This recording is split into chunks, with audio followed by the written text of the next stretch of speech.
തത്താവിയിൽ വന്നൊരു കഥയാ, മാളുവിന്റെ കഥ. മാളുവിന് എപ്പോഴും സങ്കട.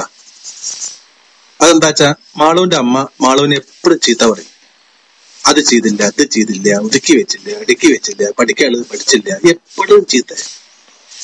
സഹി കേട്ട് മാളുവിന് ആകെ സങ്കടം. ഒരു ദിവസം അവൾ അച്ഛനോട് പറഞ്ഞു, അച്ഛാ ഇതിങ്ങനെയായി പറ്റില്ല, അച്ഛൻ നമ്മോടൊന്ന് ചോദിക്കണം, ഇങ്ങനെ എപ്പോഴും ചീത്ത പറയണ്ടെന്ന് പറയണം. ശരി, ഞാൻ ചോദിക്കാം കേട്ടോ. അച്ഛൻ ഒരു വഴിക്ക് പോവുക, പോയി വന്നിട്ട് വൈകുന്നേരത്ത് ചോദിക്കാം.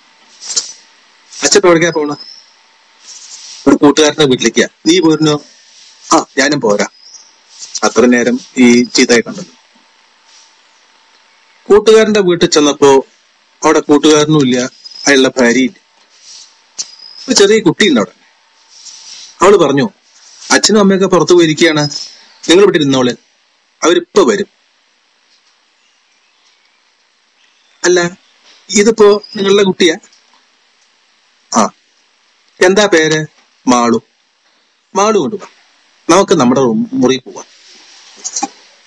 മാളുവും അവളും കൂടി അവളുടെ മുറിയിൽ പോയി. അവിടെ ചെന്നപ്പോ എന്താ കഥ? പുസ്തകങ്ങളൊക്കെ അടുക്കി ഒതുക്കി വെച്ചിരിക്കണം. നിലത്താച്ചാ ഒരു ചപ്പ് ചവർ സാധനങ്ങളും ഇല്ല. ചുമരിൽ ടൈം ടേബിൾ ഇട്ട് വെച്ചിരിക്കുന്നു. കഥാപുസ്തകങ്ങളൊക്കെ വേറെ വായിക്കാൻ വേണ്ടി വെച്ചിരിക്കുന്നു. ചുമരിൽ നിറച്ചും ചിത്രങ്ങൾ ഒട്ടിച്ചിരിക്കുന്നു. നല്ല വൃത്തിയും വെടുപ്പും ചിട്ടയും. കുട്ടി എത്രയാ പഠിക്കണ? മാളു ചോദിച്ചു. ഞാൻ 5-ല്. നന്നേക്കാ ഒരു ക്ലാസ് മീതെ. അപ്പൊ മാളു ആലോചിച്ചു, അത് ശരി. തിരിച്ചു പോരുമ്പോ മാളു അച്ഛനോട് പറഞ്ഞു, അച്ഛാ ഇന്നിപ്പോ അമ്മോട് ചോദിക്കണ്ട,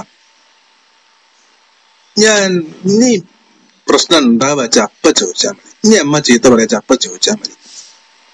ഇപ്പൊ ചോദിച്ചിട്ടുണ്ടെങ്കിൽ അത് ആകെ വേണ്ട, ഇന്ന് ചോദിക്കണ്ട. എന്തേ മാളു ഇന്ന് ചോദിക്കണ്ട? ഞാൻ ചോദിക്കാലോ കാണിച്ചാല്. വേണ്ട അച്ഛാ, ഇന്ന് ചോദിക്കണ്ട. ശരി, എന്നാ പിന്നെ ചോദിക്കാട്ടോ.